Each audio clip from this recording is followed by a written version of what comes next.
आज से 65 साल पहले 1960 की तारीख 18 जनवरी की सर्द रात को एक बहुत ही चालाक मुजरिम को अलकतरस की हाई सिक्योरिटी वाली जेल में लाया जाता है। मुजरिम का नाम फ्रैंक मॉरिस है, जो कि कई बार बाकी जेलों से भागने की कोशिश कर चुका है, इसलिए इसे अलकतरस की हाई सिक्योरिटी वाली जेल में शिफ्ट कर दिया जाता है, जो कि समुंदर के बीचों बीच एक आइलैंड पर बनाई गई है। और इस जेल के बारे में ऐसा भी कहा जाता था कि कोई भी मुजरिम इस जेल से भागने की जुर्रत नहीं कर सकता। अल्कैट्राज़ की जेल में लाने के बाद फ्रैंक मॉरिस को सबसे पहले जेल का यूनिफॉर्म पहनाया जाता है और इसके बाद कुछ पुलिस वाले फ्रैंक मॉरिस को जेल के वार्डन के ऑफिस में लेकर जाते हैं, जहां जेल का वार्डन मॉरिस को जेल की रूल्स एंड रेगुलेशंस बताता है और जेल की हिस्ट्री बताता है कि जितने भी लोगों ने आज तक अल्कैट्राज़ की जेल से भागने की कोशिश की है, या तो वो समुद्र में डूब के मर गए हैं या हमारे हाथों मारे गए हैं। और वो मॉरिस को ये सब कुछ इस वजह से बता रहा था कि मॉरिस के ज़हन में इस जेल से भागने का ख्याल तक ना आए, क्योंकि वार्डन जानता था कि ये पहले भी कई जेलों से भागने की ट्राई कर चुका है। और इसके बाद जब पुलिस वाले मॉरिस को उसके सेल में ले जाने लगते हैं, तो वो वार्डन के टेबल पर पड़े एक नेल कटर को चोरी कर लेता है और अपने साथ अपने सेल में ले जाता है। एक दिन फ्रैंक मॉरिस जेल में शावर ले रहा होता है और उसके पास वहाँ पर एक वुल्फ नाम का कैदी आता है, जो वहाँ आकर फ्रैंक को तंग करने लगता है। और फ्रैंक भाई ठहरे पुराने मुजरिम, उनसे ये सब कुछ बर्दाश्त नहीं होता और वो वुल्फ के साथ लड़ने लग जाते हैं और यहाँ इन दोनों के बीच हाथापाई हो जाती है। वुल्फ को शावर में धूल चटाने के बाद फ्रैंक वहाँ से बाहर आता है और वहाँ पुलिस वाले उसे एक काम देते हैं। वो फ्रैंक की लाइब्रेरी में ड्यूटी लगा देते हैं और उसे कहते हैं कि तमाम सेल्स में बुक्स को डिस्ट्रीब्यूट करना अब तुम्हारा काम है, अब तुम लाइब्रेरी में चले जाओ। फ्रैंक लाइब्रेरी जाता है और उसे वहाँ जाकर एक और कैदी मिलता है जिसका नाम इंग्लिश था। वहाँ फ्रैंक की और उसकी बात होती है। फ्रैंक उससे पूछता है कि तुम्हें अल्कैट्राज़ की जेल में क्यों भेजा गया। इंग्लिश उसे बताता है कि मैंने अपने सेल्फ डिफेंस में 2 लोगों को मार डाला था, जिसकी वजह से मुझे अल्कैट्राज़ भेज दिया गया। फ्रैंक उसे कहता है कि तुमने तो सेल्फ डिफेंस में मारा था, फिर तुम्हें अल्कैट्राज़ क्यों भेज दिया गया। तो इंग्लिश उसे कहता है कि मैं ब्लैक हूँ और वो दोनों गोरे थे, यानी कि रेसिज्म की वजह से मुझे अल्कैट्राज़ भेजा गया। देन फ्रैंक लाइब्रेरी से बुक्स लेकर वहाँ से चला जाता है और वो कैदियों के पास जाकर बुक्स को डिस्ट्रीब्यूट कर रहा होता है और एक जगह पर जाकर उसे गार्ड रोक लेता है। गार्ड उसे कहता है कि आगे काल कोठरी है और वहाँ सिर्फ और सिर्फ अंधेरा है और वहाँ बुक्स कोई नहीं पढ़ सकता, इसलिए तुम यहाँ से वापस जाओ। और इसके बाद फ्रैंक अपने सेल में वापस आ जाता है। अब कहानी को आगे बढ़ाने के लिए आप 2 चीजें जान लें कि कैदियों की जेल में मुलाकात 2 तरीके से होती है। एक जब उन्हें खाना खाने के लिए बुलाया जाता है और दूसरा जब पुलिस वाले उन्हें यार्ड में थोड़ी देर के लिए खुला छोड़ते हैं। अब कहानी में आगे हम देखते हैं कि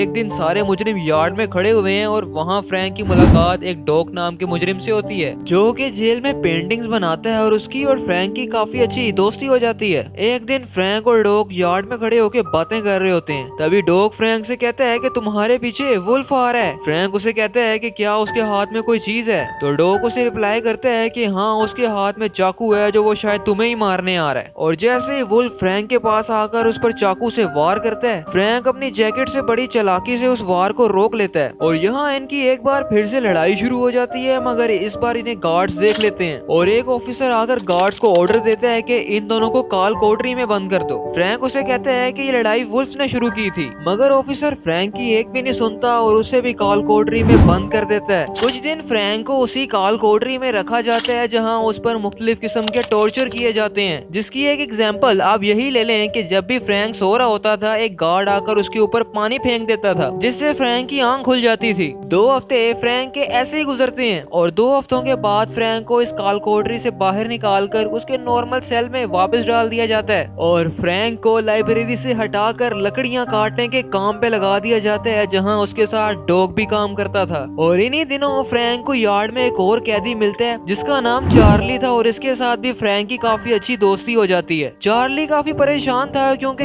एक दिन अल्कैट्राज़ उसकी गर्लफ्रेंड आती है, जो उसे आकर बताती है कि उसकी माँ बहुत बीमार है और चार्ली की माँ जल्दी मरने वाली है और उसके पास बस चंद ही दिन रह गए हैं। और चार्ली को ये दुख था कि वो अपनी माँ के आखिरी लम्हों में भी अपनी माँ के साथ वक्त नहीं गुजार सकता। वक्त गुजारना तो दूर की बात, उन्हें देख तक नहीं सकता। और दूसरी तरफ हम देखते हैं कि एक दिन वार्डन तमाम सेल्स को चेक कर रहा होता है और वो यूं ही चेक करते करते डॉग के सेल के अंदर जाता है, जहाँ उसे डॉग की पेंटिंग्स पड़ी नजर आती हैं और वो पेंटिंग्स को उठाकर चेक करने लगता है और इन्हीं के बीच उसे अपनी पेंटिंग नजर आती है जो कि डॉग ने बनाई थी। वार्डन को अपनी पेंटिंग देखकर बहुत गुस्सा आता है। वार्डन गार्ड्स को ऑर्डर करते हैं कि वो डॉग का पेंटिंग का सामान उससे छीन लें और वो डॉग के पेंटिंग करने पर भी पाबंदी लगा देता है। देन हम देखते हैं कि डॉग अगले दिन लकड़ियां काट रहा होता है और फ्रैंक भी वहीं पर होता है और डॉग से जो पेंटिंग का सामान छीना गया वो उसकी वजह से बहुत अपसेट होता है और वो गार्ड को जाकर कहता है कि मुझे कुल्हाड़ी चाहिए, मैंने लकड़ियां काटनी है। और गार्ड भी डॉग को कुल्हाड़ी दे देता है और डॉग टेबल पर आकर सबके सामने उस कुल्हाड़ी से अपनी उंगलियां काट लेता है। मूवी में इस चीज को दिखाने का मकसद यही था कि जेल में लोगों की मेंटल कंडीशन कितनी खराब हो चुकी है और वो छोटी छोटी चीजों में अपनी जिंदगी को जीने का मकसद ढूंढ रहे हैं। डॉग को ये मकसद पेंटिंग में नजर आया मगर उससे ये प्रिविलेज छीन लिया गया और फ्रैंक भी यही चाहता था कि वो इस जहन्नुम से जल्द जल्द बाहर निकले। रात को फ्रैंक अपने सेल में लेटा होता है और उसे अपने सेल के नीचे एक जाली नजर आती है। फ्रैंक वो नेल कटर निकालता है जो उसने वार्डन से चुराया था और वहाँ नीचे जाकर जाली के आसपास के कंक्रीट को खुरेदने लगता है। जेल की बिल्डिंग काफी पुरानी थी और उसके आसपास समुंदर भी था जिसकी वजह से जेल की दीवारें काफी कमजोर हो चुकी होती हैं और फ्रैंक के नेल कटर से खुरेदने पर वो कंक्रीट टूटने लगता है जिसे देखकर फ्रैंक को एक आइडिया आता है और उसे इस जेल से भागने का सुराग मिल चुका था जो कि कहानी में हमें आगे पता चलेगा। अगले दिन जब फ्रैंक कैफेटेरिया में खाना खाने के लिए बैठा होता है तो वहाँ उसे दो और कैदी मिलते हैं, जॉन और क्लेरेंस, जो फ्रैंक को पहले से जानते थे क्योंकि वो फ्रैंक के साथ बाकी जेलों में पहले भी जेलें काट चुके थे। खाने के टेबल पर बैठकर फ्रैंक जॉन और क्लेरेंस से एक ऐसी बात शेयर करता है जिसे सुनकर वो दोनों हैरान रह जाते हैं। मॉरिस उन दोनों से कहता है कि मुझे इस जेल से भागने का सुराग मिल चुका है और अगर तुम लोग मेरी मदद करो तो हम सब मिलकर इस जेल से भाग सकते हैं। जॉन और क्लेरेंस फ्रैंक मॉरिस की बात सुनकर बहुत हैरान होते हैं क्योंकि वो लोग जानते थे कि अल्कैट्राज़ एक बहुत ही सिक्योर जेल है जहाँ से कोई कैदी भी भाग नहीं सकता और ना ही आज तक भाग सका है और सबको लग रहा था कि ये एक इम्पॉसिबल चीज है। मगर उनमें कहीं ना कहीं क्यूरियोसिटी जन्म लेती है और वो फ्रैंक का इस जेल से भागने का प्लान सुनते हैं। वो उन्हें बताते हैं कि हमारे जेल की दीवारें काफी कमजोर हो चुकी हैं और जो हमारे जेल के सेल का जाली वाला हिस्सा है अगर हम उसे थोड़ा सा खुरेचें तो हम वहाँ पर एक होल करके वहाँ से बाहर निकल सकते हैं और वो रास्ता सीधा छत पर जाता है जहाँ से हम इस जेल से भाग सकते हैं। और जब तक हमारा दीवार में होल करने का काम पूरा नहीं हो जाता हम रोजाना उस जाली को खुरचने के बाद उसके आगे सामान रख दिया करेंगे ताकि जब भी कोई गार्ड चेक करने के लिए आए तो उसका जाली की तरफ ध्यान न पड़े। और जब हमारा काम पूरा हो जाएगा और हम इस जेल से भाग जाएंगे तो पुलिस वालों को लगेगा कि हम सैन फ्रांसिस्को की तरफ भागे हैं, इसलिए पहले हम फ्रांसिस्को नहीं जाएंगे बल्कि एंजल आइलैंड जाएंगे और इसी दौरान हम एक फेक डमी भी बनाएंगे और जिस रात हम इस जेल से भागेंगे उस रात हम उस फेक डमी को अपने बेड पर रखकर चले जाएंगे ताकि जब भी कोई गार्ड सेल के बाहर से गुजरे तो वो डमी को देखकर यही समझे कि वहाँ हम लेटे हुए हैं। और वो जॉन से कहता है कि तुम बाल काटने की जगह काम करते हो तो तुम ऐसा करो कि तुम वहाँ से कुछ बाल ले आओ ताकि हम डमी को रियलिस्टिक बना सके। और वो क्लेरेंस से कहता है कि तुम कपड़े धोने की जगह काम करते हो तो तुम ऐसा करो कि वहाँ से कुछ रेन कोट ले आना ताकि हम उसकी लाइफ राफ्ट्स बना सकें जो समुद्र में उतरने के बाद यहाँ से भागने में हमारी काम आएगी। जॉन और क्लेरेंस को फ्रैंक का ये प्लान काफी अच्छा लगता है और वो उसे कहते हैं कि ठीक है हम तुम्हारी मदद करने के लिए तैयार हैं और हम सब मिलकर इस जेल से भागेंगे। फ्रैंक के साथ फ्रैंक का नया दोस्त चार्ली भी बैठा होता है जो कि फ्रैंक के साथ वाले सेल में होता है। वो फ्रैंक से कहता है कि मुझे भी तुम लोगों के साथ मिलकर इस जेल से भागना है, इसलिए तुम लोग मुझे भी कोई काम दो। तो फ्रैंक उससे कहता है कि तुम्हारा मेरे साथ वाला सेल है, तुम ऐसा करो कि जब मैं दीवार में होल कर रहा हूँ तो जैसे ही गार्ड हमारी तरफ आने लगे तो मुझे बता देना, यानी तुम्हारा काम है गार्ड पर नजर रखना और जब तुम दीवार में होल कर रहे होगे तो उस वक्त मैं गार्ड पर नजर रखूंगा।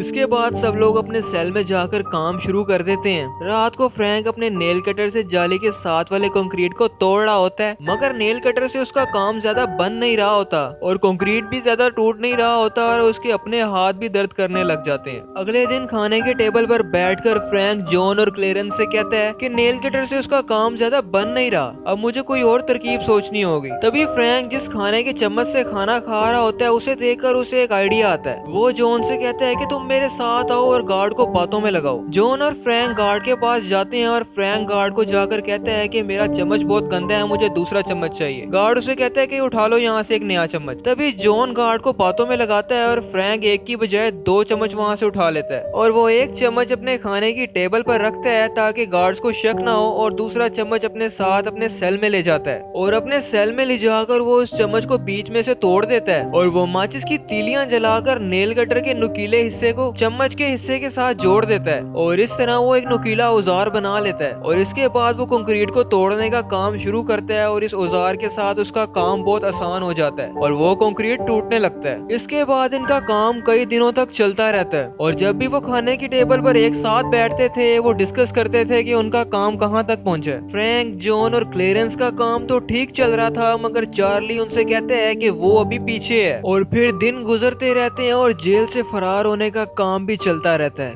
और फिर आखिर एक दिन उनका जाली के आसपास होल करने वाला काम पूरा हो जाता है। और अब जो काम बाकी था वो था डमी तैयार करना। इसलिए उन्हें जॉन सी भी मैगजीन रोजाना पढ़ने के लिए मिलती थी, वो उनको संभाल कर रखते थे और उसकी मदद से वो एक डमी का सर तैयार करते हैं। और जेल में कैदियों को अपने एंटरटेनमेंट के लिए कुछ पेंटिंग का सामान मिल जाया करता था, जिसका फायदा उठाकर चार्ली एक दिन अपने सेल में पेंटिंग का सामान मंगवाता है और वो आधे पेंटिंग कलर्स फ्रैंक को दे देता है ताकि वो डमी के ऊपर कलर कर सके, जिससे डमी बिल्कुल रियल लगे। और ये है उस सेल की असल तस्वीर जहाँ से फ्रैंक 1962 में असल में भागा था। और ये उस होल की असल तस्वीर है जो फ्रैंक ने खोदा था। जब फ्रैंक का जेल से भागने का सारा काम पूरा हो जाता है तो वो एक दिन अपने बेड पर उस डमी को रखता है जो उसने बनाई थी और खुद उस होल के अंदर जाकर छत की तरफ जाता है ताकि वो देख सके कि यहाँ से कैसे भागना है। तभी वो ऊपर जाकर देखते हैं कि छत पर जाने वाला रास्ता एक ग्रिल की मदद से बंद किया हुआ है, जहाँ से ऊपर जाने का एक ही रास्ता है और वो ये है कि एक ड्रिल मशीन की मदद से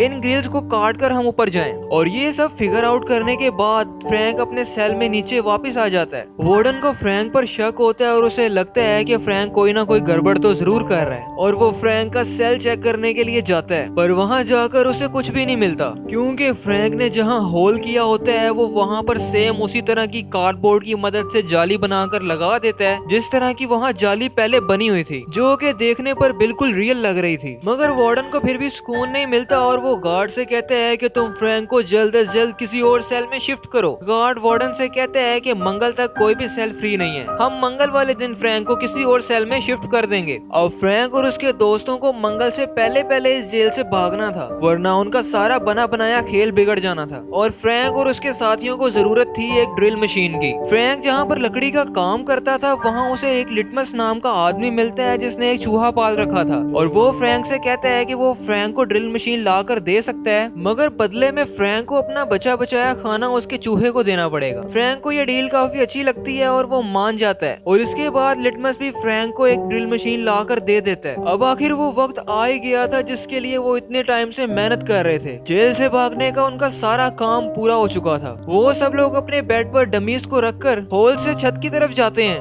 मगर चार्ली पैनिक कर जाता है और वो इनके साथ नहीं जाता और अपने बेड पर लेटकर रोने लगता है। दूसरी तरफ हम देखते हैं कि फ्रैंक, मॉरिस, जॉन और क्लेरेंस उस ग्रिल तक पहुंच चुके हैं, जहां वो ड्रिल मशीन की मदद से उस ग्रिल को काट कर छत पर जाते हैं, जहां वो गार्ड्स की नजरों से बचते बचाते किसी तरह समुद्र तक पहुंच जाते हैं और इनका जेल से फरार होने का मंसूबा कामयाब हो जाता है। और इन लोगों के पीछे चार्ली एक बार फिर से अपने अंदर हिम्मत पैदा करता है और वो हॉल के अंदर से होता हुआ ग्रिल तक पहुंचता है, जहां जाकर वो देखता है कि वो अकेला इस ग्रिल के ऊपर नहीं चढ़ सकता, उसे किसी की मदद की जरूरत है। मगर अब इसकी मदद के लिए यहाँ कोई नहीं था क्योंकि सब लोग जा चुके थे और ये बेचारा अकेला यहाँ पर रह गया था। अगली सुबह एक गार्ड सारे सेल्स को चेक करने के लिए आता है और वो आकर देखता है कि फ्रैंक अपने बेड से उठ नहीं रहा। गार्ड फ्रैंक के सेल के अंदर जाकर चेक करता है और वो जाकर देखता है कि फ्रैंक के बेड पर फ्रैंक नहीं बल्कि एक डमी पड़ी हुई है। देन पूरे जेल के अंदर इमरजेंसी अलार्म बजने लगता है और सारे गार्ड्स और पुलिस वाले अलर्ट हो जाते हैं और जो 3 लोग जेल से भागे हैं उनको ढूंढने के लिए एक सर्च ऑपरेशन शुरू किया जाता है, मगर वो तीनों कहीं नहीं मिलते। और इसके बाद अल्कैट्रास जेल को बंद कर दिया जाता है और वार्डन को भी रिटायरमेंट दे दी जाती है और यहाँ पर ये मूवी खत्म होती है और फ्रैंक, मॉरिस, जॉन और क्लेरेंस दुनिया के लिए एक मिस्ट्री बनकर रह जाते हैं।